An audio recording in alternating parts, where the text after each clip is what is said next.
going to quickly just run through my grab bag. Some people would call these EDCs or bug out bags or something of that description. I don't really think a bag like this qualifies as one of those because one, I'm not carrying it around with me every day, which is what an EDC would be, and it's not really substantial enough to be what I would consider to be a bug out bag, if you like. Where it is you're bugging out to, when you're bugging out, time of year, environment, and also how long for. I would want to take a lot more than what the contents of this bag consists of. That being said, the contents of this bag is what I consider to be the absolute core fundamentals of just about every kind of trip I'm likely to ever make, and most environments and most conditions. Like everything that's a little bit variable, it does change based on those factors, but for the most part, for the kind of environments I spend 2 or 3 nights in, this would be the pack that I'd be likely to utilise the most. For me, the way I carry equipment or gear is based on a layering system. The first layer would be just the kind of clothing that you have, and then what you have inside your pockets, what you carry around, just on your clothing. The next thing up from that would be a survival kit, which is contained within this bag, but the survival kit on its own would be a separate item. I've made a video about that, which I'll post a link to. Up from the survival kit would be this grab bag, which I take with me in combination with the next step up from this, which would be a small backpack, which would contain my sleep system, a more robust shelter system, food, more water, any other sort of equipment I might be taking depending on what it is I'm doing. Hunting equipment, photography equipment, anything that's an additional item. Now what you can do, and what most people do, is basically put all of the contents of what's in this bag into one bag along with their sleep system and their shelter kit, etc., and just have one slightly larger bag, maybe compartmentalise it. You can do that as well. I've done that in the past, but something I've realised with the kind of trips that I go on, the modularity of a system like this is, for me, worked out to be the most practical use of the way I carry my equipment. Having it on a belt kit like this is a H-harness type belt rig, is something that was popularised in the military with webbing and other belt rig kits. The idea being that, like I went through a minute ago, you would have first of all your uniform and things inside your pocket, then you would have your belt kit, which would have the fundamental things that you need to stay alive for a day or two, or get you from one place to another: ammunition, water, like the absolute core fundamental stuff. And then after this you would have your Bergen, which would have your larger items, your heavier items, etc. The idea being that if you found yourself in a situation where you were having to shed equipment, or for whatever reason, you could shed your backpack, your large, heavy, big Bergen, and you would still have this belt kit on you to carry on doing whatever it was you were doing.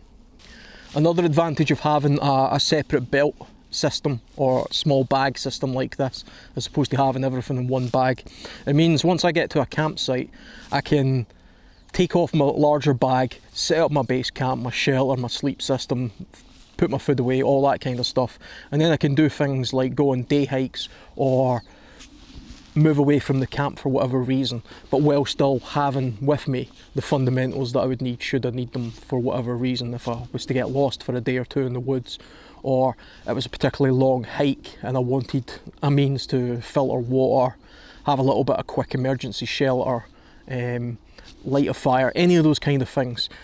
There's too much in here to carry in your pockets, and there's not enough in here to justify carrying a big backpack around with you. So a belt kit I find to be the most practical way of getting around that problem. Also, thanks to its size, it means it's very easy for me to do things like put it into the pannier of a motorcycle, which I sometimes do those kind of trips.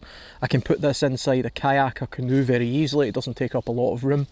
And it's also small enough that I can put this inside my larger backpack before I add food or water to that backpack, because quite often what tends to happen if I'm going further afield on a trip, I'm going with all of the equipment that I need, but I don't necessarily have all of the food that I need because I tend to purchase that closer to the place I'm at.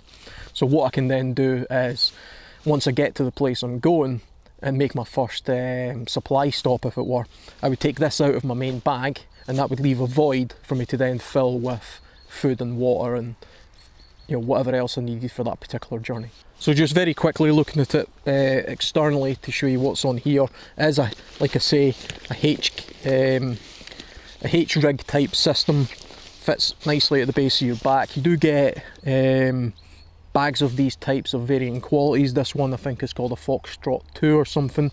I would consider it to be in my opinion, a medium quality pack like this. It's very good for the money. It does have a few drawbacks. It's not quite as militarized or, you know, as tough as a military type style bag, but it is somewhat lighter and fairly cheap. So I would say it's a mid-range type pack and plenty good enough for what I'm using it for.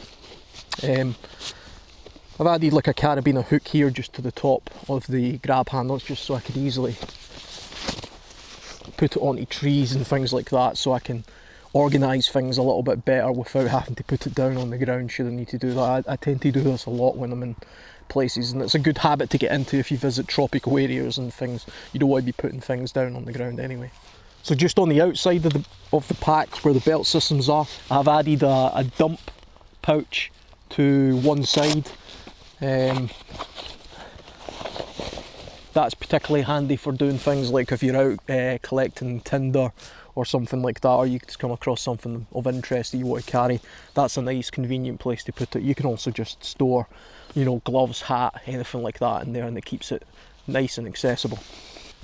It's got some bungee straps at the top. It also has some tie downs at the bottom where you can put ponchos or bedrolls or anything like that should you choose to do that. What I've got here on the top is a military style poncho, the one with the button snaps and the hood. I've also got some guy lines pre-attached to that as well, so that is my emergency waterproof coverall type jacket, which will go over my body plus my backpack as well, but I can also fashion that very easily into a one, or at a push, a two-man shelter should I be caught out and need to do that. Next, what I've got here is my water bottle, which is a wide mouth stainless steel canteen, which allows me to carry water and boil water, etc. On the other side I've got the Grail water filter, so that allows me to carry additional water, but it also allows me to safely purify, not just filter but also purify water when I'm out on the trail. A small pouch here at the front. Inside here I've got, for the most part, navigation type equipment. I've got a fairly decent compass. I recommend this Sunto type compass. This is also some of the stuff that I might, if I'm going somewhere, I might transfer some of this stuff into my pockets. But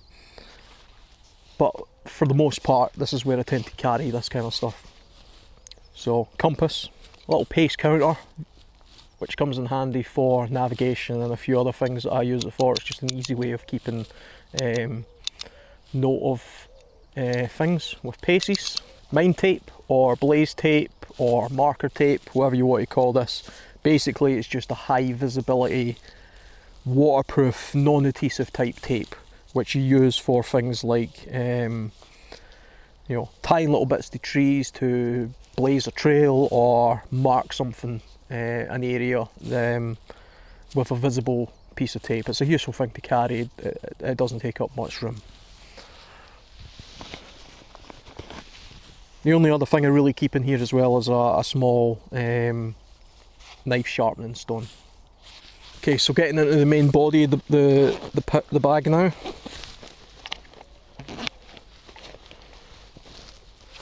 First thing that comes out is I've got this camel net.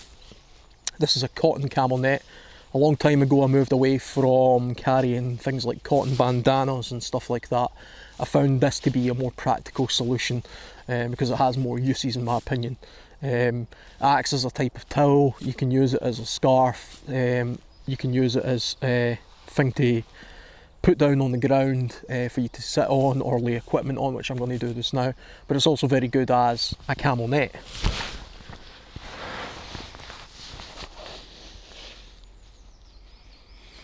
It's amazing just how effective these small nets are for breaking up the silhouette of your body if you're wanting to stay concealed for whatever reason.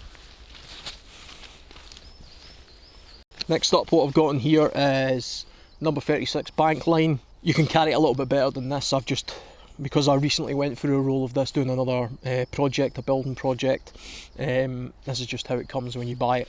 But for the most part, I would say about 100 feet of Bankline is plenty enough to do most things that you would ever need to do when you're out in a wilderness type environment.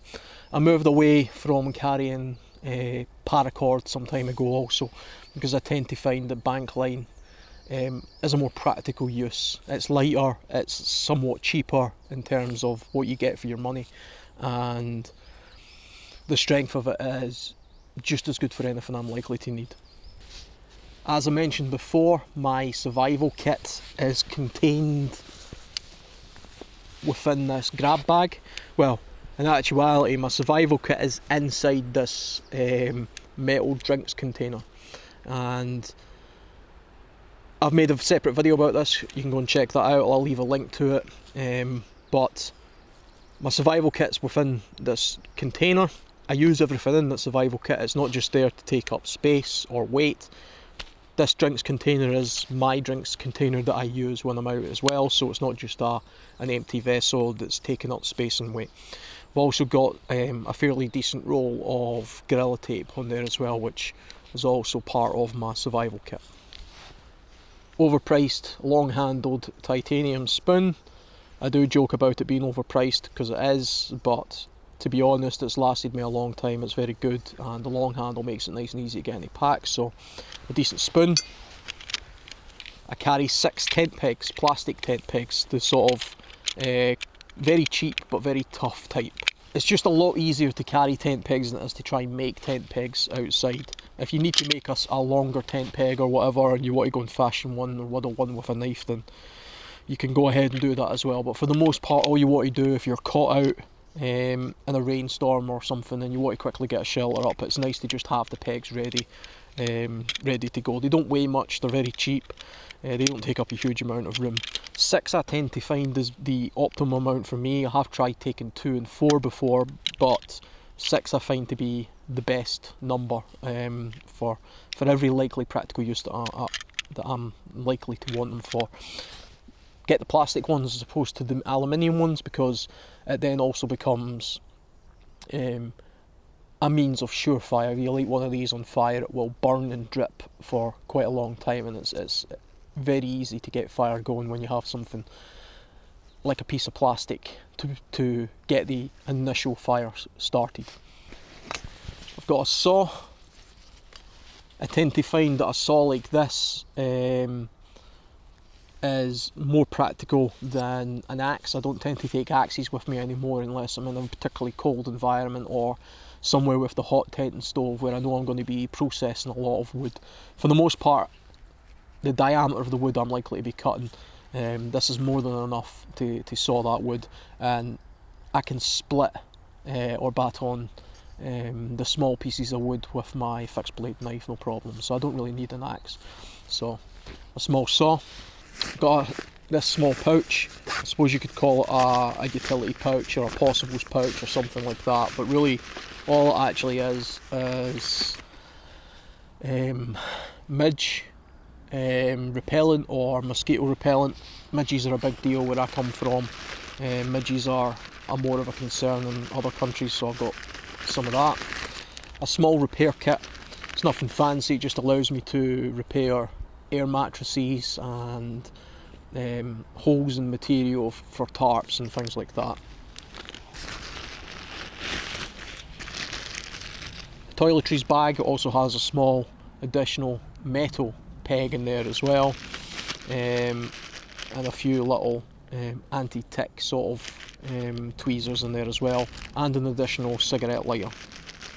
I made a whole video about how to basically how to go to the toilet in the woods, because it's amazing how many people don't appear to know how to do that and they take far more than they actually need. This is really all you need. Something else I do also sometimes add to this, which I don't have in the bag today, is a mosquito net or a midge net, or no-seam net as they're sometimes referred to in other places. I don't need one at this time of year, so that's why I don't have it in my bag, but in the summer months it's a real problem in this part of the world, so I carry that in there as well. I've also got a small canister of gas and a small BRS stove. I've made a separate video about this as well. I sometimes change what kind of cooking implement I put in this bag. You can carry, well, sometimes I carry like a methylated spirits, a transier type stove or a folding stove, but for the most part, most of the time, gas and a small stove is the fastest, most practical way of just very quickly boiling some water. I don't tend to carry any food or anything in this pouch, but if I am going for a bit of a walk in the woods and I know I'm going to be out there all day, I might take a couple of chocolate bars with me and a few tea bags, and this allows me just to make some tea and, you know, have a chocolate bar or a biscuit or whatever. Now, there's two additional mesh pouches inside the bag, and the first one down at the bottom, what I carry in there is my Hobo fishing reel. I've made a separate video about this also. It's good to have a little fishing kit in a pack like this as well, because it's a sustainable way of finding food, or just to kill a little bit of time if you happen to be somewhere where you can do a little bit of bank fishing with something like a little hobo reel like this. It's actually quite a fun thing to do.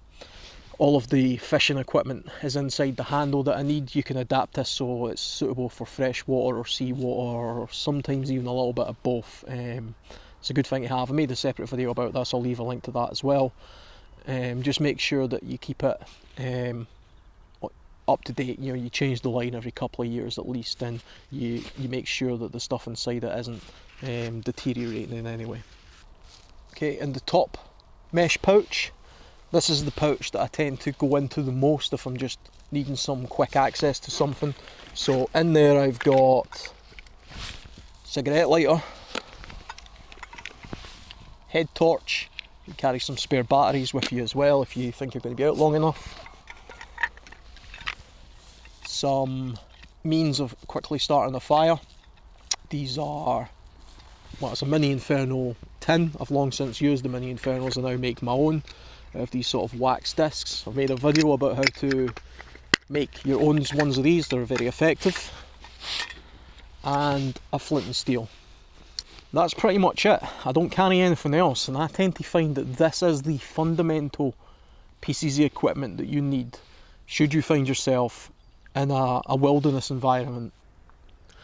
So that's basically everything I carry in my what I call grab bag.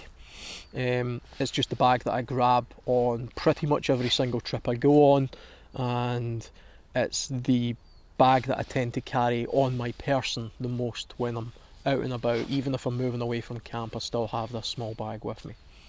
You could of course add more stuff to this, or maybe even less stuff than this, but I find what I've got this down to now are items that I know I actually use. There's no redundant items in here.